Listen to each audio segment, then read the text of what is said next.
Hi,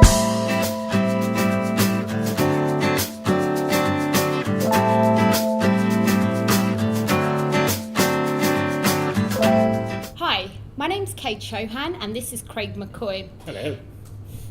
This is the HR and Talent Director's Hot Seat interviews. So today we have here Craig McCoy, who happens to also be my chairman at London HR Connection, and he also is a very successful HR director who's ex-B-Sky-B, Bupa, and currently with Metropolitan Housing. Is that right? It is. And also with Kent County. I've stopped that Oh, okay. Since when? since Christmas. Oh, right. So Yeah. he's an ex-non-executive director and also chairman for, as I said earlier, London HR Connection. If you haven't checked us out, please do. So, Craig, thank you very much for being in the hot seat today. You're welcome. Really appreciate that. Nice to see you, Kate. And you too. I know that you don't know really what to expect here. So, I have no idea. Yeah, so let's just dive in.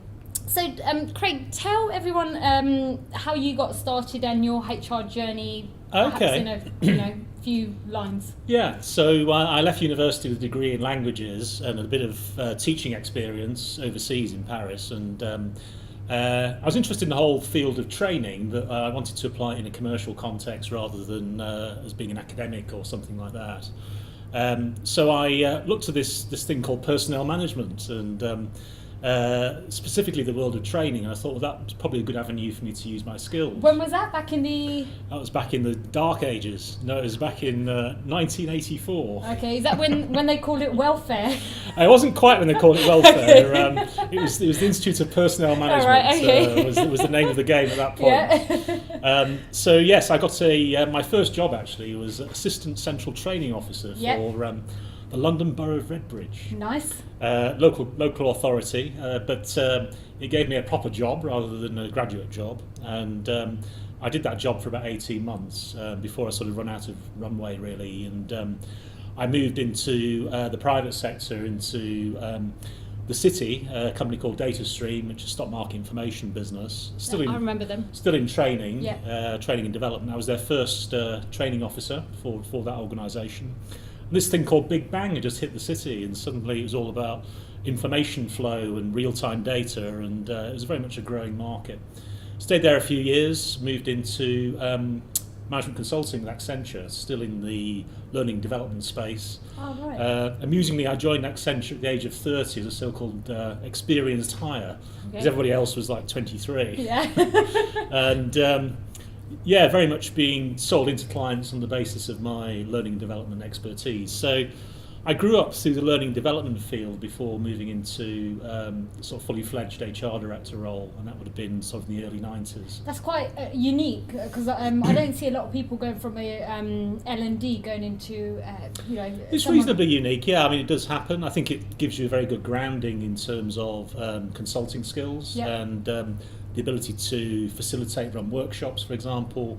It makes you more comfortable with senior audiences, so it's a good area to cut your teeth in, I would say, in terms of developing HR skills. And then how did you do that transition from going from consultancy, for working for likes of B-Sky-B and Bupa as a HR director? Yeah. What's that transition just so people can get to know you a bit more? I think my lucky break was that my first HR director role was back in DataStream, so I'd left DataStream to join Accenture. And my time at Accenture wasn't particularly rewarding for me in terms of the role. I found out that my HR director boss was leaving DataStream as an opportunity for me to go back. So it was an organisation I knew, that knew me. I'd been there 4 years, established myself and my brand. And I was therefore supported in making the transition to be a fully fledged HR director, which was an ideal opportunity, really. Sure. And I then stayed at DataStream for another, I think it was 4 or 5 years before I joined Compact Computer as their HR director, and I haven't looked back since, really. So when I look back now, I've done I think 14 HR director roles in the last 20 odd years. Wow. And hopefully still got a few more behind me. Okay, well, that's leading us on to the next question because is there a particular skill set that interim HR directors need to have that perhaps traditional long-term appointees don't Yeah. tend to get the exposure to? Yeah, so basically the idea of induction is non-existent in the HR interim world. You're expected to land on your feet straight away. You have to assimilate new organisation, new context, get to grips with the key business issues in the new organisation. Yeah. I think the fact that you're paid on a day rate focuses the client's attention and the fact they want value from day one. Yeah. So whereas in a permanent HR director role you may have a nice structured induction and maybe have a bit more time to develop your expertise and to establish yourself, you don't have the luxury in the interim world, so Yeah. it is a different business context. Yeah, and just to lead on from that quickly, how do you know when you are going to do an interim role, what area to focus on to give the business its ROI, so to speak? Yeah, so sometimes you come in with a very clear brief, which is maybe to help change the organisation in terms of the HR team itself, Yeah. or introduce a much more strategic people agenda across the wider business. Yeah. So often you would have some change-related brief that you're being brought in to finalise, but often once shortly into the assignment you get a much stronger idea of what the real requirement is. Yeah. So you help the organisation to shape their understanding of the brief, and quite often that will mean maybe a difference in length of the brief, for example. So I remember in one organisation I was hired on a 6-month contract, but within the first month we both concluded that it needed to be a year-long contract. Yeah. So you help the client to explore the brief and to crystallise the requirement. Sure, okay. And so what are the secrets to combining the commercial and the people aspects of the business? So I think the trick is really to not rely upon your HR expertise so much as to be a true business consultant. Sure. And to utilise those consultancy skills in a way which you can really get to grips with the key business issues.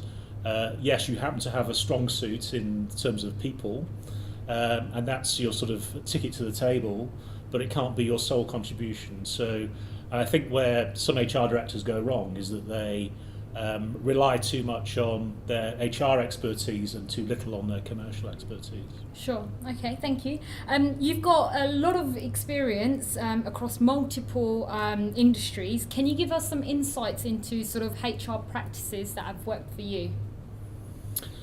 Yeah, I think really in terms of developing a strong coaching relationship with the senior team, getting to understand in some depth the chief executive, the chairman, the senior team, being part of the senior team, being able to exercise that sort of wise counsellor role as well as a pure functional leadership role. So part of the role is obviously to lead, because I always go in as HR director Yeah. within an organisation. So the brief is to lead the HR function and to lead the people agenda across the organisation. But another really important part of the brief is to establish yourself as a wise counsel and consultant to the chief executive and the top team.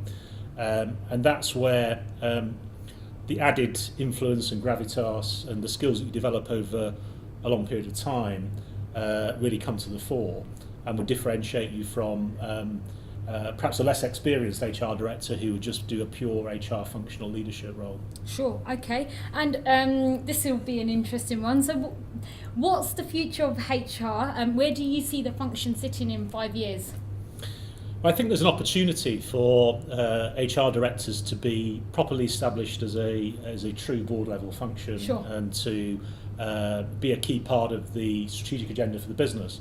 I think the opportunity is there. I think the limiting factor will be the relatively few HR directors who have the capability, the skills, the gravitas, the influence to be able to establish themselves at that level. So it's a bit like chicken and egg. You have to get sufficient quality HR directors coming into organisations to be able to show that the function can be truly effective at that level. And why shouldn't it? I mean, people, it's a trite comment, but people are the most important asset of an organisation, perhaps quite often the most costly. Yeah. So if you get the leadership right of your people, you're going to have a massive business impact. I think, however, that there aren't many HR directors who can properly operate at that level to have that credibility and the position ratified. So the opportunity is there. I think it remains to be seen whether or not sufficient people will be able to show that opportunity is capable of being realised. So where do you think HR will sit in 5 years' time? So, Yeah. are you kind of saying... I think the most progressive organisations will hire good quality HR directors. They'll sit on the board or the executive team. I think in other organisations, they'll be disappointed with the calibre of HR professionals. They may attempt to have HR at that level. It may end up being downgraded. I think there's always been a mixed picture, but I would hope that overall you'd see more HR directors at a senior level in the organisation. Sure, okay. That one was a bit of a hard one for you, wasn't it, Craig? We got through it. So what is going to be the most disruptive force in HR this year? This year? There you go. I think a lot of organisations are now finding themselves, having recovered from recession, are very much into growth. I think the growth agenda is one where HR directors in recent times have not been able to flourish. I think there's been a lot of concentration during the recessionary years on restructuring, downsizing, cost cutting. I think now it's much more a question of talent acquisition in terms of attracting and retaining the best talent in the organisation. I think it remains to be seen how effective HR directors will be in that scenario. I think often in that scenario, HR directors are more kind of the process owners, but not necessarily tuned in to the people requirements of the business to be able to fulfil it themselves. I think the best HR directors are really kind of heads of talent who can really take on that mantle and have the ability to identify true talent. Yeah. But I think that muscle has been under-exercised in recent years. How do you think digital and technology will impact also the future of HR, and what will that mean for HR and businesses? Yeah, so I think increasingly digital will be empowering for work styles, and what I mean by that is that there'll be more flexible working, home working, remote working, virtual working. It fits very well with the flexibility that people want in the workplace. I think digital obviously is an enabling tool and enable organisations to deploy technology to facilitate that kind of flexible working. So that'll be one big part of it. I think another big part of it will be the emergence of big data as a theme around giving organisations, including HR, true information to base their people strategy on, rather than assumptions, gut feel, so-called best practice. You'll have some real crunchy evidence to base your people strategy on through more accessibility to data and better ability to manipulate data will have a massive influence on HR strategy. Interesting. Okay, so we often hear HR complaining about hard to fill roles across the business. But in your mind, what part of HR recruitment do you see skills shortages? And again, how might that impact the success of a business? I think my experience has been that there are certain job types which are hard to fill, and they tend to be more in the kind of volume space. So it could be, in my current organisation, for example, it's around sort of care workers. So relatively lowly paid, relatively high volume of need in terms of recruitment. But skill shortages, and I know that's certainly true across the whole of the care. But what about in HR? In HR itself, what I find... Do you think there's skill shortages in HR? There certainly are, yeah. I mean, there are, what I've found over the years, some more difficult roles to fill would be in specialist areas like reward, specialist areas like HR systems. I think it's more difficult to find good, strong people in those sectors who are capable of leading and influencing change, as well as just being the pure kind of technical specialists. I think also true business partners. HR business partner is a much abused term in that these days it seems that any old kind of HR officer is now an HR business partner, which sort of denigrates the real meaning of business partnering, which is about having true influence. So I think those are definite areas of shortage. Okay, and so what sort of issues actually keep you up at night? Yeah, that's an interesting one, because I think it's always for me around the individual and the sensitivity of individual situations. I think it's it's much easier to deal with things at a strategic level, but it tends to be sort of more detached. So you tend not to lose too much sleep about HR strategy per se. It tends to be dealing with the problem individual or the difficult to handle situation. Yeah, sure. At the end of the day, everyone is human, and you don't want to perhaps confront difficult feedback or to exit people from the organisation. So it tends to be, more difficult areas tend to be around dealing with individuals, I would say, and I've certainly occasionally lost. Well, not just the legal side; it's the human side. So it's about the emotional handling of a difficult conversation you need to have with an individual. Sure. Okay. Interesting. And what is your sort of favourite business tool or resource that you know that you could not do without? That's a very apart from easy your PA. I'm not sure how you take to be called a tool, but they're resourceful. But I would say that's probably quite an easy one to answer, in that I'm a huge fan of LinkedIn. Okay. It's always there, running in the background on my PC. It's something I use daily. Yeah. Use it in multiple ways to source talent, figure out who knows who, figure out who can introduce me to who. Yeah. So recruiting, finding people, connecting, network. I mean, there's so many uses of LinkedIn. It's such a fantastic tool to have. Yeah, sure. Okay. And what's the best advice you've ever received in your career that stands out for you till this day? I would say probably, and this is something that chief executives often share with me, that their regrets is that they're not handling people issues quickly enough. And so I think it's a human tendency to try to avoid conflict. Yeah.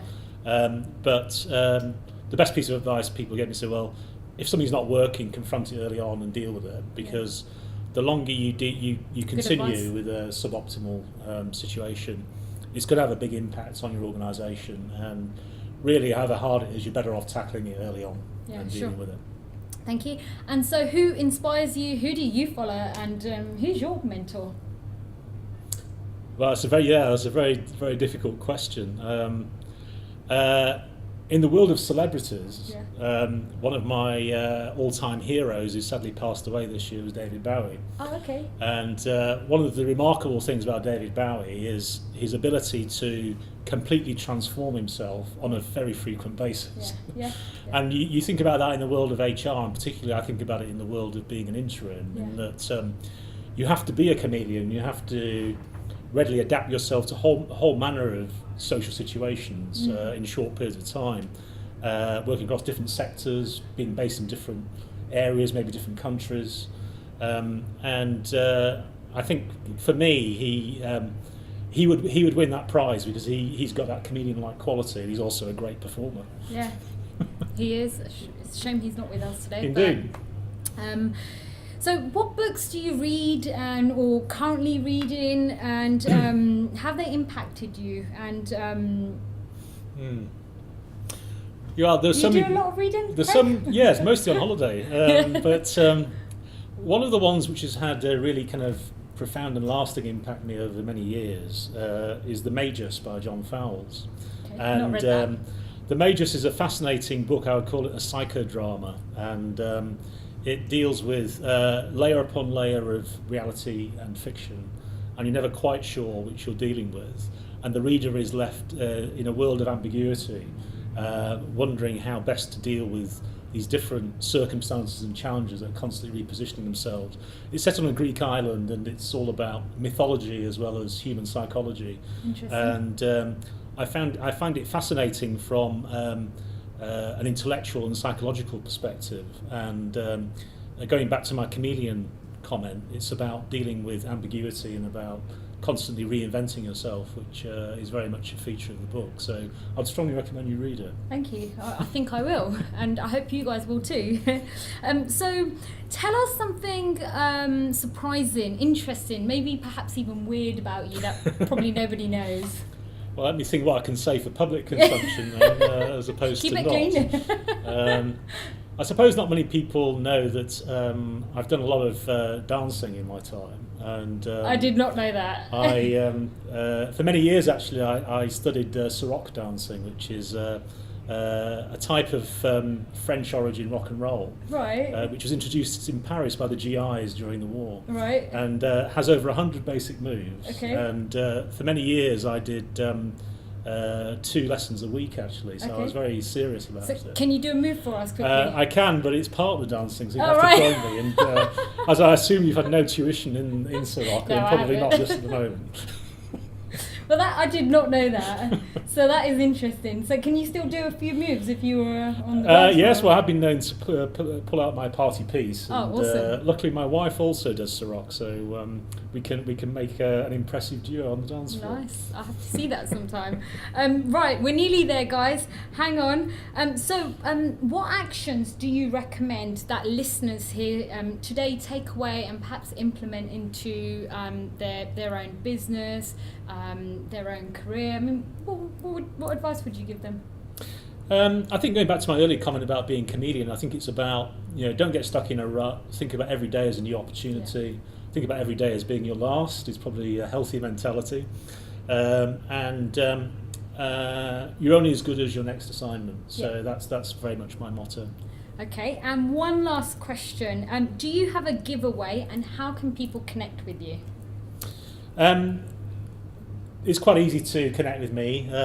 It's very, very straightforward, really. I mean, it usually involves alcohol Yeah, that's and a glass of wine. So I also happen to be chairman of London HR Connection, Yeah. and I think the networking opportunities which that brings Yeah. are significant and very enjoyable. So I encourage everyone who's listening to come along and try us out.